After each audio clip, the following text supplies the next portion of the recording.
Bom dia.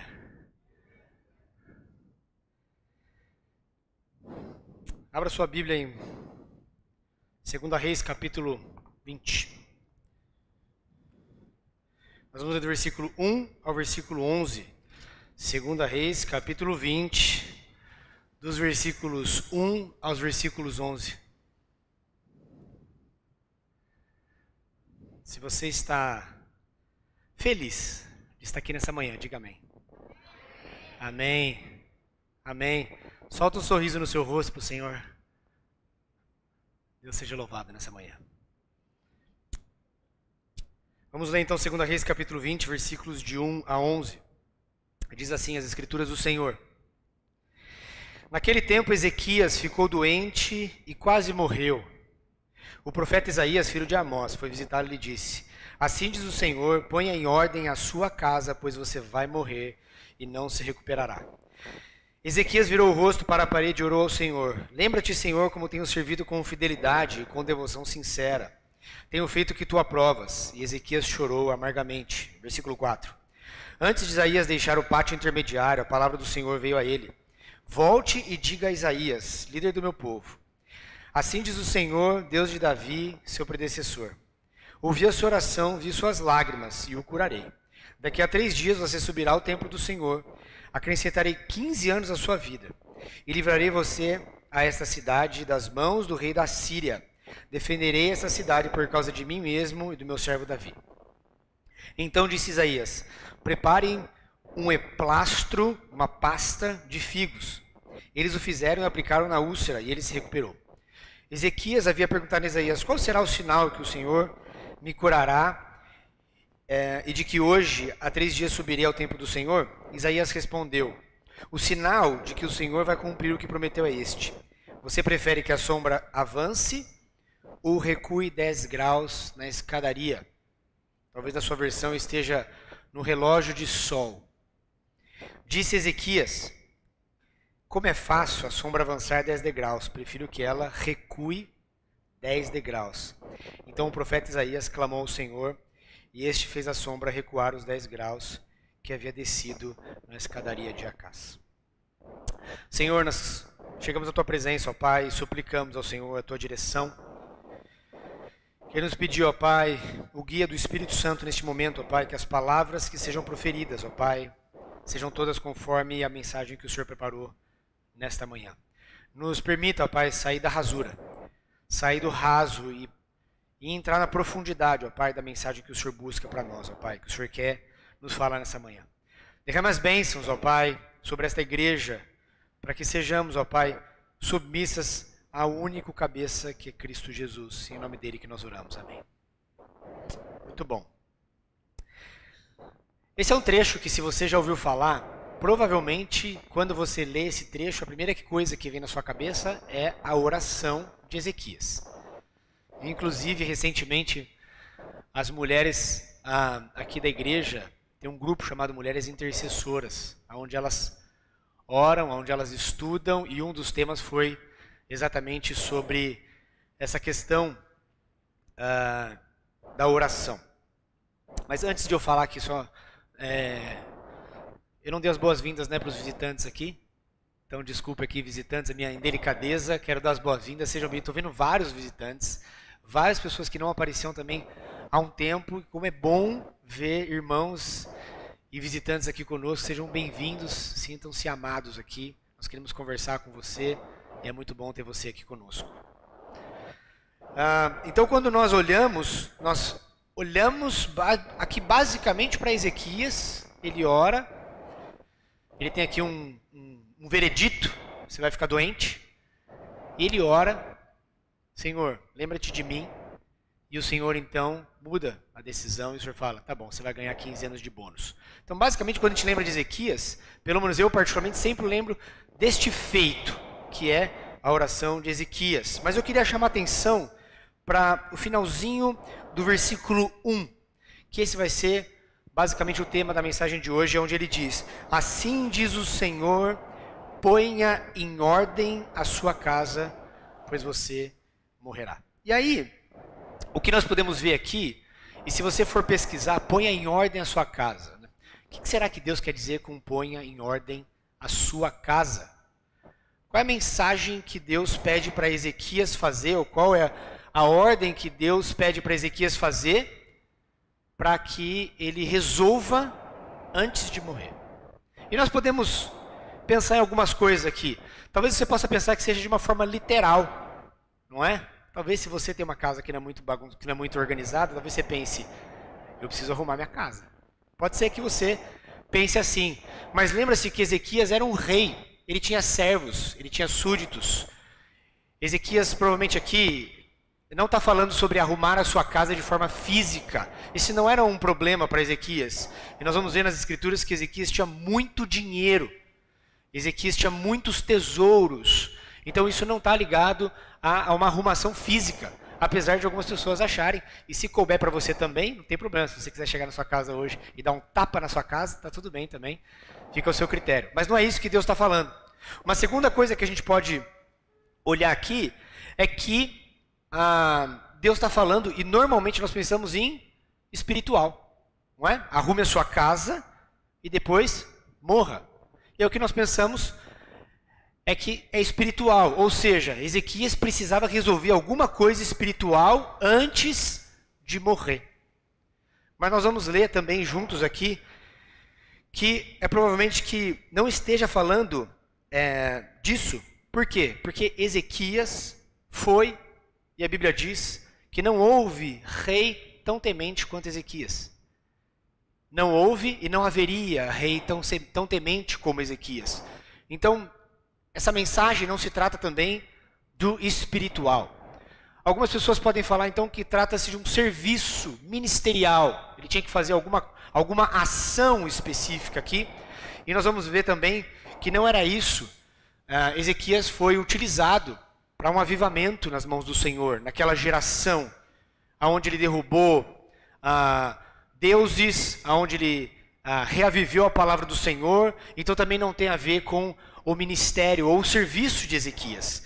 Então, o que será que Deus quer dizer com arrume a sua casa, ou ponha em ordem a sua casa, e é isso que nós vamos falar nessa manhã.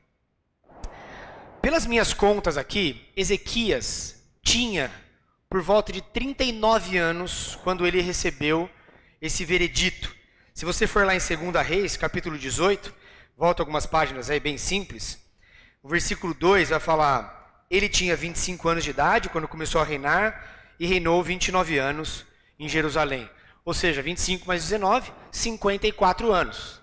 Então, ele viveu 54 anos. Portanto, se ele viveu 54 anos, ele ganhou 15 anos de bônus. Então, nesse momento, ele provavelmente aqui tinha 39 anos de idade quando ele orou ao Senhor. Quem está aqui sabe, e eu acredito que... Eu tento me imaginar no momento de Ezequias ali. A faixa dos 40 anos é a faixa que provavelmente você começa a construir as coisas. É a faixa onde você começa a ver frutos daquilo que você passou por 30 e poucos anos, quase 40 anos trabalhando, e é onde você começa a ver os resultados, onde a sua produção está no ápice, 40 anos de idade. Então imagina o Ezequias deitado, e ele recebendo essa mensagem, ele falando: Senhor, eu tenho 39 anos. Agora não é a hora de eu fazer, eu tenho tanta coisa para fazer, eu tenho tanto plano para fazer, eu sou um servo do Senhor, eu sou dedicado ao Senhor. 40 anos é o ápice, é o momento de você estar produzindo, é o momento de você estar vendo resultado. Eu imagino batendo desespero em Ezequias, e ele então virando para o canto e orando ao Senhor, e falando: Senhor, por favor, tenha misericórdia. Eu imagino, pode ser que não seja isso. Agora, nós temos que entender que a vida, ela é passageira, irmãos. E com uma ordem do Senhor, pode ser que a senha, a próxima senha, seja sua ou seja minha. Se tem um lugar na fila que ninguém quer cortar, eu acho que é a fila da morte, né? Imagina assim: não, pode passar na minha frente, pode passar você. Eu dou meu lugar para você. Você não sabe o seu lugar, nem a sua senha, e você não sabe a hora que você vai chegar. Mas nós sabemos que temos que estar preparado. Eu quero perguntar: você está pronto para partir? Nós podemos usar a palavra partir aqui em Filipenses capítulo 1, versículo 23. Vamos um pouquinho lá para frente, Filipenses capítulo 1, versículo 23.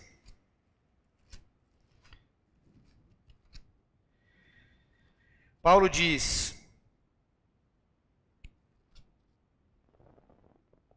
estou pressionado dos dois lados. Desejo partir e estar com Cristo, que é muito melhor, contudo é mais necessário por causa de vocês que eu permaneça no corpo. Então partir é uma palavra que a gente utiliza exatamente porque as Escrituras utilizam que Paulo, eu desejo partir. Mas nós sabemos, irmãos, que a perspectiva do cristão, morte não é fim.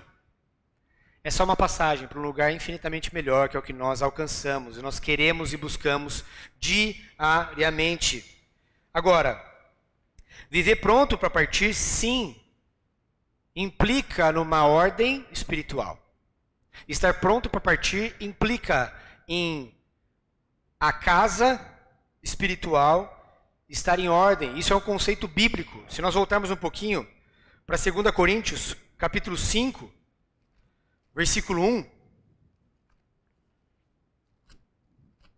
2 Coríntios capítulo 5, versículo 1 diz assim: sabemos que se for destruída a temporária habitação terrena em que vivemos, temos da parte de Deus um edifício, uma casa eterna nos céus, não construída por mãos humanas. Não é aqui o nosso local.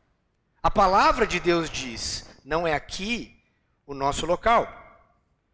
Por isso que nós temos que estar o quê? Preparados. Precisamos estar prontos para a nossa partida. Mas estar pronto não significa necessariamente só cuidar do espiritual. E é isso que nós queremos ver aqui, que eu quero destacar em Ezequias. Volta lá em 2 Reis, capítulo 18, versículos 5 e 6. Se você quiser acompanhar no telão, eu vou acelerar porque tem bastante passagem, senão fica muito longa a mensagem, tá? 2 Reis, capítulo 18, versículos 5 e 6 diz assim: Ezequias confiava no Senhor, o Deus de Israel. Nunca houve ninguém como ele entre todos os reis de Judá, nem antes nem depois dele. Ele se apegou ao Senhor e não deixou de segui-lo, obedeceu aos mandamentos do Senhor, que o Senhor tinha dado a Moisés. Ou seja, nós não podemos, então, dizer que Ezequias, e falar mal da fé de Ezequias. Não podemos falar que a ordem que Deus deu para ele colocar, arrumar a casa, seria a parte espiritual. Não podemos falar isso. Agora, quando ele olha e vira para Deus e fala: Senhor, o Senhor sabe quem eu fui. Antes de estudar esse livro, eu já usei essa passagem para orar. Eu, Bruno. Eu já usei. Falei: Senhor, o Senhor sabe que eu me esforço, sou um servo do Senhor. A diferença é que esse cara tinha certeza absoluta que ele podia usar esse argumento. Antes eu fazia na ignorância. Usava as palavras, mas não tinha o entendimento da profundidade do que é se entregar ao Senhor. Um homem que jamais havia sido visto como rei, e a Bíblia diz um homem que jamais verá como rei na descendência, vira para o lado e diz: Senhor, por favor, eu fui obediente. Leve em consideração a minha obediência. Você pode fazer isso para qualquer pessoa. Você pode fazer essa argumentação para qualquer pessoa. E você pode enganar qualquer pessoa. Mas tem alguém que você não consegue enganar com essa afirmação. Esse alguém é Deus. E Ezequias sabia a confiança que ele tinha no Senhor. Ele sabia a obediência. Então, nós podemos ver aqui que Senaqueribe, o rei da Síria, e aí vai desenrolar aqui ao longo do capítulo 18 até o 20, ele é o rei da Síria e ele vai então tentar invadir Jerusalém e conquistar o reinado de Judá. E ele bate na porta de Ezequias e entrega uma carta com várias ameaças a Ezequias. E Ezequias então pega aquela carta, junto com Isaías, e levam diante do Senhor. E chegam e falam: Senhor, a Síria está querendo conquistar. Só que nós somos o teu povo, Senhor. Portanto, não é a nós que eles estão confrontando. É o Senhor que eles estão afrontando. E então, Deus manda um anjo. Deus manda um anjo que... Quem jogava bola aqui há uns 15 anos atrás entende a expressão, sabe, eu contra a rapa? Lembra dessa expressão? É nós contra a rapa? E o anjo vem e faz a rapa. Um anjo mata 185 mil homens. Eles nem precisaram lutar. Simplesmente o anjo do Senhor lutou por eles e eles acordaram em um mar de corpo morto. 185 mil homens, porque desafiaram o Deus de Israel. Portanto, nós vemos que Deus utilizava Ezequias em várias intervenções dele. Deus utilizava Ezequias porque Ezequias confiava nele. Agora, quando eu e você estamos doentes, nós procuramos normalmente um médico, não é? Imagina você que vai procurar um médico, e talvez você já tenha passado por isso. E o médico diz assim: não tem cura, você vai morrer. Uma coisa é quando você fala isso para o médico. Mas quando a gente fala isso para o médico, nós temos para quem recorrer, não temos? Para quem? Para o Senhor. Agora imagina uma mensagem vindo de Isaías, do calibre de Isaías, o profeta que é, e chega e fala, tem uma palavra do Senhor. Isaías, não havia palavra que Isaías não profecia que não se cumpria.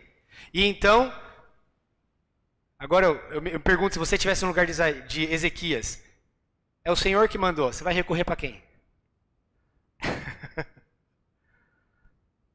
E Ezequias então recorre para o próprio Deus.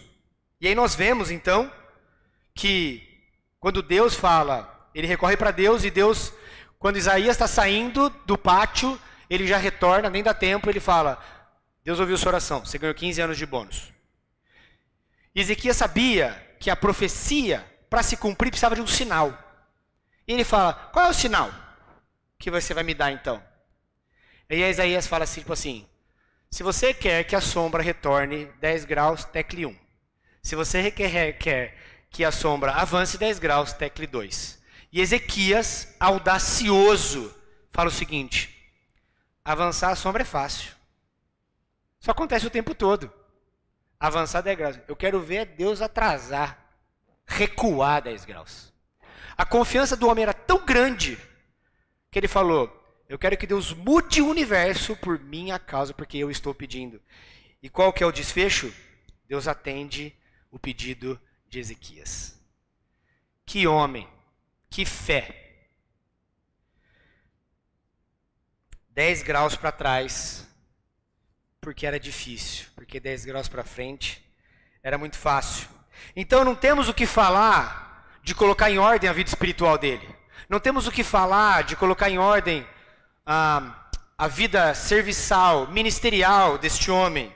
Então, o que será que significa ponha em ordem a sua casa? O que será que significa isso?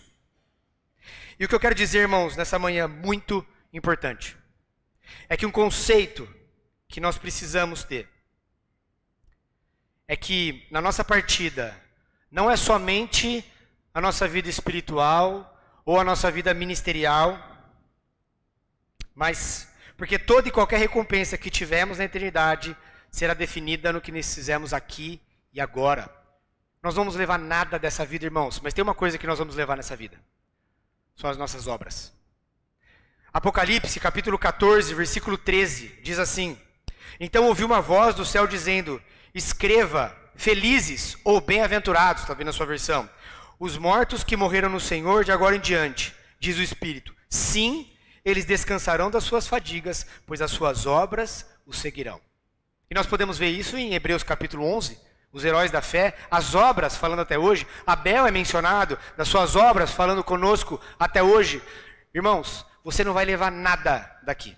A roupa que você veste, o carro que você tem, ninguém vai lembrar da casa que você morava. Ninguém vai lembrar da roupa, do tipo de roupa que você usava. Mas as suas obras acompanharão você. Ou seja, o conceito bíblico é que nós precisamos estar prontos espiritualmente, mas isso não se limita. E o que eu quero dizer é o seguinte, o que Deus estava falando com Ezequias é, o legado familiar que eu e você deixarmos para trás é tão importante quanto a nossa vida espiritual e a nossa vida ministerial. o legado familiar, eu vou repetir, que eu e você deixamos para trás, é tão importante quanto uma vida espiritual em ordem e uma vida ministerial em ordem. E o nosso legado familiar deveria exigir a atenção existencial de nós hoje. Ao entender isso, irmãos, eu quero chamar a atenção para que você pense quando você não estiver aqui. Quando você não estiver aqui. E voltando para Ezequias, entendendo o conceito disso, quando Ezequias ora, nós vamos ver nas Escrituras, e existe um conceito errado sobre a oração. Porque o que nós entendemos, a maioria das pessoas entende sobre a oração? A oração serve para que eu possa pedir algo para mim. Ou seja, é para satisfazer as minhas necessidades. Mas não é isso que é o propósito da oração. Não é só isso. Isso contempla o propósito da oração. Mas mais do que nós recebermos de Deus, é que a oração também serve para que Deus expresse aquilo que Ele quer de nós. Você quer um exemplo? Pai, que não seja feita a minha vontade, mas seja feita a tua vontade. Não é sobre o que eu quero, mas é uma forma onde Deus utiliza para se comunicar conosco. O ambiente de oração não é um ambiente só de pleitearmos aquilo que nós queremos, mas é um ambiente de ouvirmos aquilo que Deus quer de nós. Agora, Ezequias orou e Deus deu a Ezequias 15 anos a mais. A pergunta é, Ezequias entregou aquilo que Deus pediu para ele? Um homem fiel, um homem dedicado, um homem que confiava no Senhor, recebeu aquilo que pediu. Mas a pergunta é, será que ele entregou aquilo que Deus pediu para ele? Antes dele morrer, Deus falou, presta atenção na sua casa. Antes dele morrer, Deus já alertou ele, coloca a sua casa em ordem. Antes dele morrer. E a partir do momento que ele foi curado, nós vamos ver que Ezequias não retribuiu aquilo que Deus havia pedido. Vá lá em 2 Crônicas, capítulo 32. 2 Crônica, capítulo 32, versículo 24 e 25. Naquele tempo, Ezequias ficou doente e quase morreu. Ele orou ao Senhor, que lhe respondeu dando um sinal miraculoso. Mas Ezequias tornou-se orgulhoso e não correspondeu à bondade com que foi tratado. Por isso a ira do Senhor veio sobre ele, sobre Judá e sobre Jerusalém. Olha o que diz a Escritura. Ele não correspondeu à bondade. Ele não atendeu nenhum comando de Deus e nem correspondeu à bondade. E o final, irmãos, é trágico. O final é trágico, irmãos. E é triste o que nós vamos ver nas Escrituras. Se a geração de Ezequias foi uma geração de avivamento, de bênção, a geração seguinte, liderada por Manassés, o seu filho, conseguiu ser a maior geração da história de negação do Senhor. A maior negação da história de desobediência àquilo que Deus havia colocado. Vá lá para Jeremias, capítulo 15, versículo 4. Jeremias, capítulo 15, versículo 4. Eu farei deles. Lembra que Jeremias foi o que mais profetizou sobre essas correções. Eu farei deles uma causa de terror por todas as gerações da terra, por tudo o que Manassés, filho de Ezequias, rei de Judá, fez em Jerusalém. Eu vou falar de Manassés, mas eu quero adiantar. Manassés foi o pior rei de todos da linhagem de Davi. O pior rei de todos. E sabe o que é pior, irmãos? Que Manassés começou a reinar com 12 anos de idade. Com 12 anos de idade. E aí isso me faz pensar uma coisa. Se ele reinou com 12 anos de idade e Ezequias tinha 15 anos de bônus, significa que Deus pediu para ele colocar uma coisa em ordem. Mas para fazer o que ele fez, era preferido ter morrido. Para fazer o que ele fez, era preferido que não tivesse dado os 15 anos. Mas Deus deu porque Deus confiou em Ezequias. E infelizmente, o estrago que ele deixou para trás foi muito maior do que a bênção que ele recebeu dos 15 anos. Eu e você precisamos pensar, meus irmãos, do que é mais importante. E eu não estou falando que cura e longevidade não são importantes. Não é esse o tema aqui. Não é esse o propósito. Mas nós temos que pensar, eu e você, o que realmente é mais importante. O que será que eu estou negligenciando que merece mais atenção e o que será que eu estou dando atenção que não precisa de tanta atenção? Deus está dizendo o seguinte: Ezequias, como que você conseguiu deixar a situação pior do que era antes de você? Porque foi isso que Ezequias deixou. Apesar de Ezequias ter feito o que ele fez, ele deixou a situação pior do que a antiga geração. E o grande erro que eu percebo em Ezequias é que ele não entendeu um conceito chamado continuidade geracional. Continuidade geracional. Grava isso na sua cabeça. Continuidade geracional. A Bíblia diz, e nós temos que olhar para os primórdios. Lembra-se o que Deus falou para Abraão? Todas as famílias da terra serão abençoadas por meio de você. Ou seja, Deus não queria dar a bênção somente para Abraão. Deus queria dar a bênção para as gerações. Deus fala, eu amaldiçoo 3 gerações, mas eu abençoo até 1000 gerações. Ou seja, a Bíblia, o plano de Deus é multigeracional.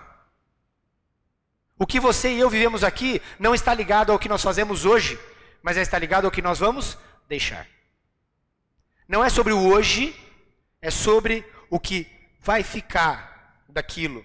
E nós temos que ter uma perspectiva de continuidade. Agora, Ezequias não entendeu isso.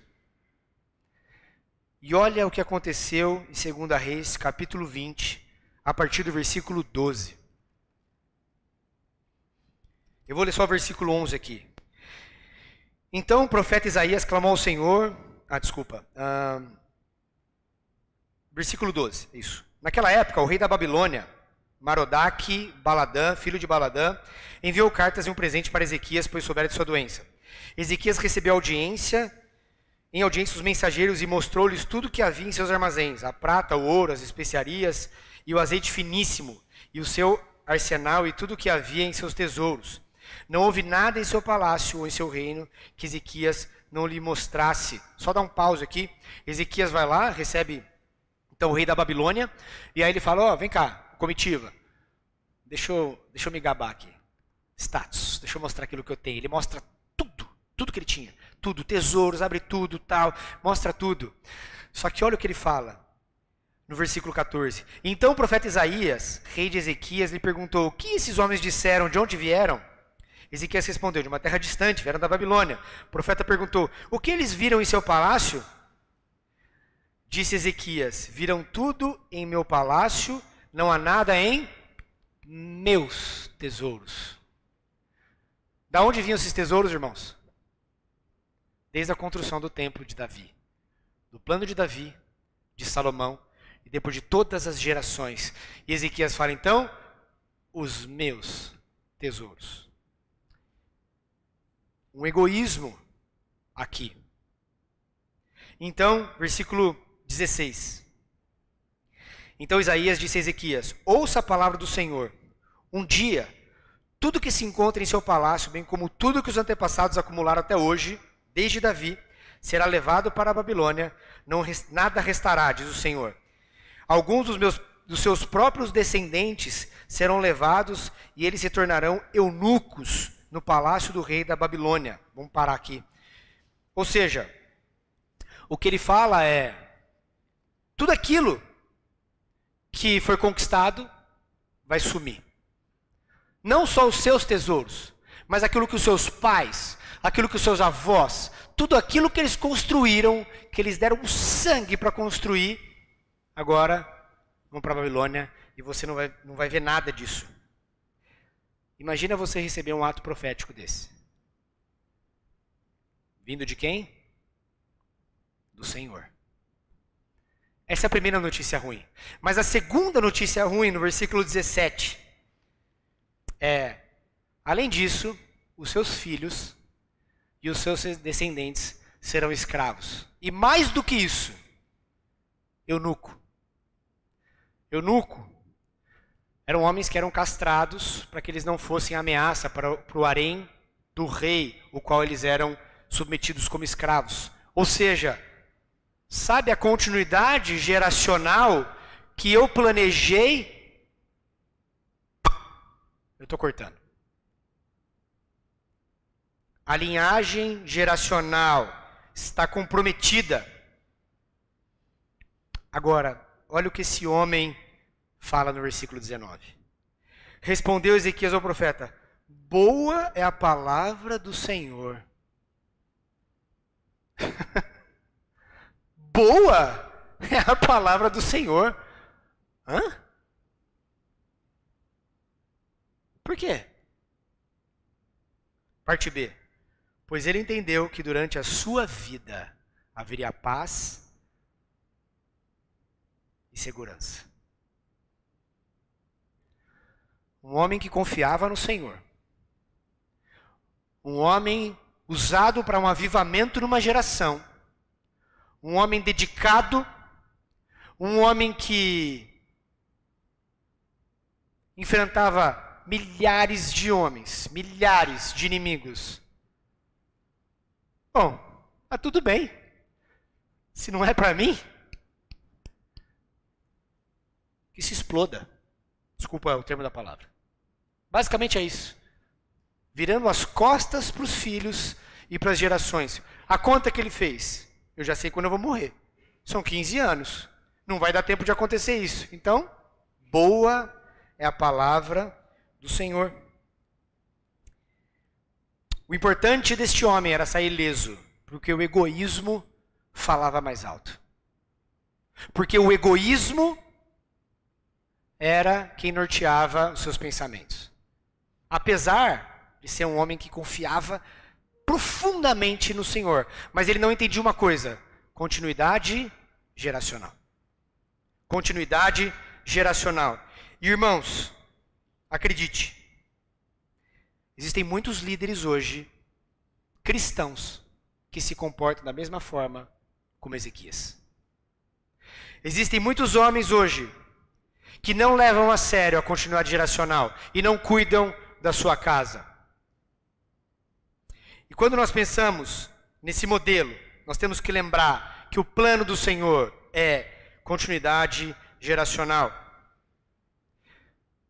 Eu posso falar com propriedade, eu tenho certeza que muitos de vocês aqui, homens que querem sucesso no seu ministério espiritual, homens que querem sucesso na sua carreira, homens que querem alcançar planos e projetos, mas ignoram a responsabilidade geracional.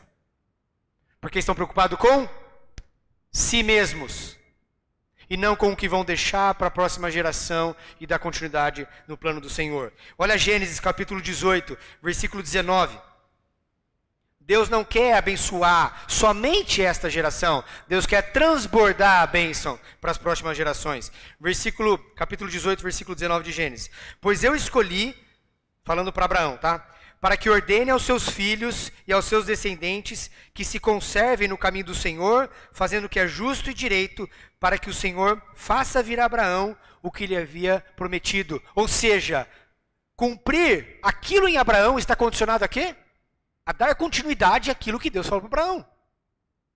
A condição de conseguir cumprir eu preciso que você ordene para os seus filhos e descendentes que se conservem no caminho do Senhor, fazendo o que é justo e direito, para que eu, Senhor, faça então o que eu havia prometido. Continuidade geracional. Basicamente, Deus está falando: eu escolhi você, Abraão, para que ordene para os da sua casa, para que vivam a fé, para que acendem a chama do Espírito Santo dentro do seu lar, para que isso possa dar continuidade para as próximas gerações e eu consiga cumprir aquilo e faça disso a formalidade e a realidade. As gerações precisam entender que Deus não quer somente abençoar esta geração, mas Ele quer abençoar todas as gerações. E para que Ele abençoe todas as gerações, eu preciso fazer o quê? Ensinar a próxima geração. Irmãos, as crianças dessa igreja, elas têm uma importância extremamente profunda para que a palavra do Senhor possa perpetuar. E eu pergunto, quem são os responsáveis por eles? Eu e você. Nós, pais, mães, avós, somos responsáveis por isso. É por isso que na Bíblia nós vemos o tempo todo o que vimos e ouvimos dos nossos pais. E você vai ver essa frase com muita frequência. Salmo 78, versículo de 1 a 8. Salmo 78, versículo de 1 a 8. Povo meu, escute o meu ensino, incline os ouvidos para que eu tenha a dizer. Em parábolas abrirei a minha boca, proferirei enigmas no passado. O que ouvimos e aprendemos, o que os nossos pais nos contam, não esconderemos dos nossos filhos. Contaremos à próxima geração os louváveis feitos do Senhor, o seu poder e as maravilhas que fez. Ele decretou estatutos para Jacó, em Israel estabeleceu a lei e ordenou aos nossos antepassados que a ensinasse aos nossos filhos, de modo que a geração seguinte a conhecesse, e também os filhos que ainda nasceriam, e eles, por sua vez, contassem aos seus próprios filhos. Então eles porão confiança em Deus, não esquecerão de seus feitos e obedecerão aos seus mandamentos.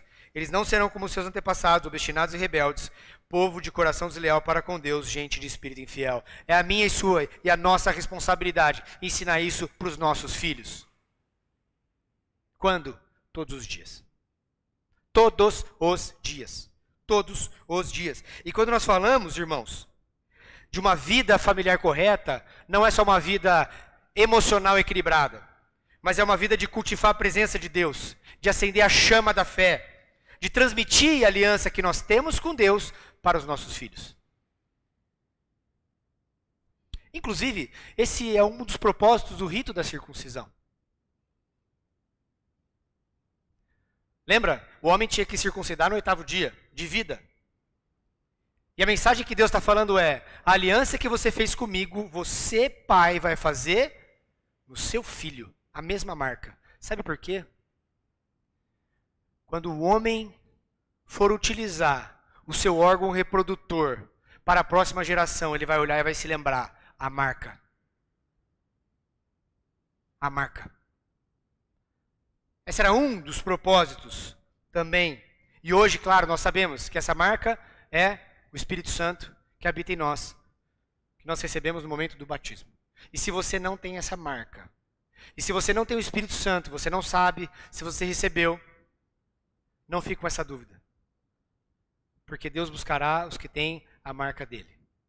Se você tem dúvida e você quer saber mais, vem me procurar no final. Eu vou falar com você, quero conversar com você. Agora, a forma como Ezequias agiu trouxe um grande prejuízo. Volta lá para 2 Reis, capítulo 20, versículo 20. Ezequias descansou com seus antepassados e o seu filho Manassés foi o seu sucessor. Nós vamos ler até o versículo 9. Manassés tinha 12 anos de idade quando começou a reinar e reinou 55 anos em Jerusalém. O nome da sua mãe era Efisbá. Ele fez o que o Senhor reprova, imitando as práticas detestáveis das nações que o Senhor havia expulsado de diante dos israelitas. Reconstruiu os altares idólatras que o seu pai Ezequias havia demolido. Também ergueu altares para Baal e fez um poste sagrado, como fizera Acabe, rei de Israel. Inclinou-se diante de todos os exércitos celestes e lhe prestou um culto. Construiu altares no templo do Senhor, no qual tinha dito: em Jerusalém porém meu nome. Nos 2 pátios do templo do Senhor ele construiu altares para que todos os exércitos celestes Chegou a queimar o seu próprio filho em sacrifício, praticou feitiçaria, adivinhação, consultou médios e espíritas, fez o que o Senhor reprova, provocando a ira. Ele tomou os postes sagrados que havia feito e o pôs no templo, o qual o Senhor tinha dito a Davi e ao seu filho Salomão: neste templo de Jerusalém, que escolhi entre todas as tribos de Israel, porém meu nome para sempre. Não farei os pés israelitas andarem errante novamente, longe da terra que dei aos seus antepassados, se não somente tiverem cuidado de fazer tudo o que lhes ordenei e obedecer a toda a lei que meu servo Moisés lhe deu. Mas o povo não quis ouvir. Manassés os desviou, a ponto de fazerem pior do que todas as nações que o Senhor havia destruído diante dos israelitas. Ele não só fez o que os outros fizeram, mas fez ainda pior e levou o povo a fazer pior. Enquanto a geração de Ezequias vive um avivamento divino, a geração de Ezequias vive um avivamento maldito, maligno. A responsabilidade de cada um de nós é colocar a nossa casa em ordem. E foi isso que Ezequias negligenciou.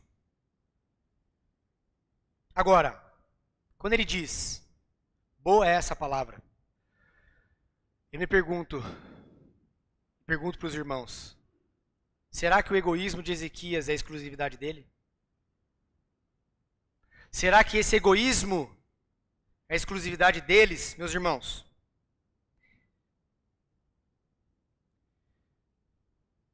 Nós precisamos refletir. Nós precisamos refletir.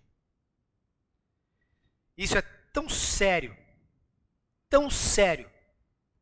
que nós podemos ver, para finalizar, exemplos de pais como Ezequias, que negligenciaram a próxima geração. Samuel, um dos homens mais respeitados das Escrituras, um profeta. 1 Samuel, capítulo 12, versículo 3. 1 Samuel, capítulo 12, versículo 3, diz assim: ele chega à frente dos líderes de Israel, diz: aqui estou, se tomei um boi ou um jumento de alguém, ou se explorei ou oprimi alguém, ou se das mãos de alguém aceitei algum suborno, fechando os olhos para a sua culpa, testemunhem contra mim na presença do Senhor e do seu ungido. Se alguma dessas coisas pratiquei, eu farei restituição. E responderam: tu não nos explorastes, nem oprimiste, nem tiraste coisa alguma das mãos de ninguém. Ou seja, Samuel, desde a sua juventude até a sua velhice, uma vida íntegra, sem dar margem para ninguém falar absolutamente nada. Um profeta exemplar. Um homem de inspirar. Mas olha 1 Samuel capítulo 8, volta algumas páginas, versículo de 1 a 7. Quando envelheceu, Samuel nomeou seus filhos como líderes de Israel. Seu filho mais velho chamava-se Joel e o segundo Abias. Eles eram líderes de Berseba. Mas os filhos dele não andaram em seus caminhos. Se tornaram gananciosos, aceitavam suborno e pervertiam a justiça. Por isso todas as autoridades de Israel reuniram-se e foram falar com Samuel em Ramá. E disseram-lhe: tu já está idoso e teus filhos não andam em teus caminhos. Escolhe agora um rei para que nos lidere à semelhança de outras nações. Vamos parar aqui. Ou seja, o que eles estão falando é o seguinte: Samuel, se fosse você mais 100 anos, tamo junto. Tamo junto. Mais 200 anos, tamo junto. Você é um cara íntegro. Mas os seus filhos, nós queremos um rei. Por causa da negligência de Samuel com relação à continuidade da geração, o povo pediu um rei físico. Vocês entendem a gravidade disso? E aí o que acontece então? Samuel fica lá: não, Deus, mas eles estão me rejeitando. E Deus fala assim: eles não estão rejeitando você. O BO agora é meu. Você vai partir. E sabe quem vai ficar comigo? Sou eu. O prejudicado, Samuel, sou eu. Eu sou prejudicado. Eu agora vou ter que falar para uma nação incrédula que não vai me dar ouvidos. O prejuízo ficou comigo, Samuel. É por isso que Pedro diz em sua carta, 2 Pedro 2,15, eu me empenharei para que também, depois da minha partida, vocês sejam sempre capazes de lembrar-se dessas coisas. Irmãos, precisamos dar continuidade na geração. E Deus está usando esta congregação para fazer esse trabalho. Deus está usando irmãos, homens, mulheres, que estão acordando, que estão buscando, para que nós possamos dar continuidade na geração e na palavra do Senhor. E o primeiro passo que você precisa fazer, eu falei semana passada, eu vou falar de novo, e eu não vou cansar de falar disso. Você precisa fazer um culto doméstico todos os dias na sua casa com a sua família. Todos os dias. Porque a sua família precisa, os seus filhos precisam ser educados, não o caminho, como diz em Provérbios, capítulo 22, versículo 6. Se vocês instruírem no caminho e não o caminho. Ou seja, não é vai lá e lê a Bíblia, vai lá e ora, vai lá e participa do evento. É no caminho. Os nossos filhos têm que nos ver orando, têm que nos ver lendo a Bíblia, tem que nos ver chorando na presença do Senhor. E você faz como isso através da reunião em casa. É assim que se faz. É assim que se começa. E eu quero dizer uma coisa, para a gente fechar. Para a gente fechar. Se você acha que o seu tempo passou, e se você tem um problema grave com a sua família hoje, eu quero dizer, ainda tem solução, irmão e irmã. Ainda tem solução. Sabe por que tem solução? 2 Crônicas, capítulo 33, versículo de 10 a 13. Diz assim as Escrituras: O Senhor falou a Manassés e ao seu povo, mas não lhe deram atenção. Por isso o Senhor enviou contra eles o comandante de exército, o rei da Síria, os quais prenderam Manassés, colocaram-lhe um gancho no nariz e algemas de bronze e o levaram para a Babilônia. Em sua angústia, o que Moisés fez? Buscou o favor do Senhor, o seu Deus, humilhou-se muito diante dos deuses dos seus antepassados. Quando ele orou, o Senhor o ouviu, atendeu o seu pedido de forma que o trouxe de volta a Jerusalém e ao reino, e assim Manassés reconheceu que o Senhor é Deus. Se até Manassés teve solução, a sua família também tem. Se até Manassés, que foi o pior dos reis, se arrependeu, ainda dá para sua família, meu irmão. Ainda dá para sua família. Ainda dá para os seus filhos, não importa o momento que eles estejam. O que nós não podemos fazer é desistir da nossa família. Nós não podemos negligenciar a próxima geração. Não importa a sua idade. Não importa o relacionamento. O que importa é que nós temos uma responsabilidade. E esta é: a palavra de Deus precisa passar para a próxima geração. Não é o que você fez aqui, mas é o que você vai deixar. Eu vou criar um grupo de WhatsApp para as famílias que quiserem terem instrução e ajuda para fazer um culto doméstico. Eu vou colocar no grupo de membros. E se você quiser participar, eu vou convidar você a entrar. Nosso irmão Luiz, inclusive, essa semana mencionou sobre isso. Sobre nós termos isso. E se você quer isso, para nós incentivarmos uns aos outros. E lá eu vou falar de uma estratégia para que nós, como igreja, tenhamos 100% dos membros lendo as Escrituras, orando e louvando a nosso Deus todos os dias das nossas vidas. Ponha em ordem a sua casa. Vamos orar. Senhor, mais uma vez, por meio de Cristo Jesus, nós queremos te louvar por esse ensinamento que o Senhor nos deixa, Pai. Como é importante o núcleo familiar. Como é importante colocar em ordem a nossa casa. Nós queremos buscar espiritualmente, nós queremos buscar de forma ministerial, mas nós não queremos negligenciar aquilo que o Senhor deixou como responsabilidade para nós, que é a nossa família, Senhor. Nos direcione, Pai, nos dê sabedoria. Não nos deixe, ó Pai, olhar para o nosso eu, para o ego, mas nos deixe olhar, ó Pai, que o teu plano é multigeracional. Que o teu plano é que nós usemos, ó Pai, a tua palavra, a intimidade com o Senhor como exemplo os nossos filhos, para que a geração se perpetue e a tua palavra se perpetue, Senhor. Use essa igreja que está pronta para servir ao Senhor. Em nome de Jesus que nós oramos. Amém.